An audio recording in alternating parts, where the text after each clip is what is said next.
បាទជំរាបសួរពុកម៉ែបងប្អូនទាំងអស់គ្នាថ្ងៃដែរមានអតិថិជនមួយគាត់បានមកដកកង់3ពីខាងទីតាំងសូរ៉ូមចាំងរ៉េក្រោមយើងមួយគ្រឿងទៀតហើយគឺសេរី026បាទឥឡូវយើងចង់ដឹងព័ត៌មានច្បាស់អាចទៅជួបគាត់ទាំងអស់គ្នាបាទជំរាបសួរបងបាទបងមានឈ្មោះអីហើយជើញមកពីខាងណាវិញបងខ្ញុំឈ្មោះសេងផាតមកពីខេត្តតាកែវបាទហើយបងមានមុខរបរធ្វើការងារដែរបងខ្ញុំខាងជាងដែកបាទ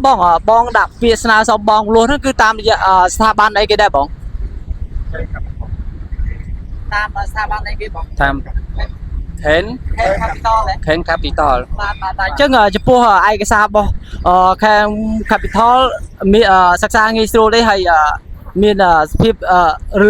លឿនរហ័សអត់បងងាយស្រួលហើយលឿនរហ័សហើយមានឯកសារអីខ្លះបង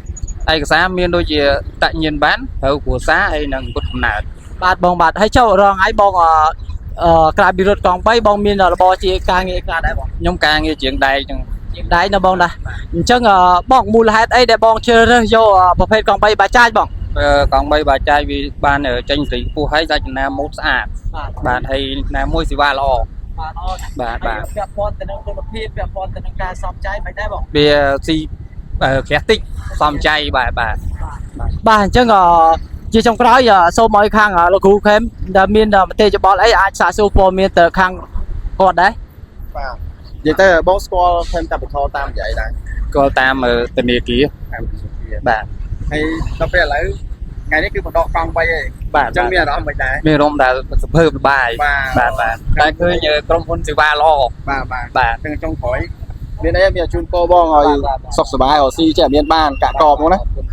បាទអញ្ចឹងអរគុណបងបាទចំពោះពុកម៉ែបងប្អូនដែលមានបំណងចង់ធ្វើការបងរំលោះកង់3បាទពុកម៉ែបងប្អូនអាចមកដល់ទីតាំង showroom ចាំងក្រេក្រោមយើងខ្ញុំបានឬក៏អាចឆាតចូល Facebook page ឬក៏អាចតំណតាមលេខទូរស័ព្ទដែលក្រុមហ៊ុនក្រុមការងារយើងដាក់ជូនបាទសូមអរគុណ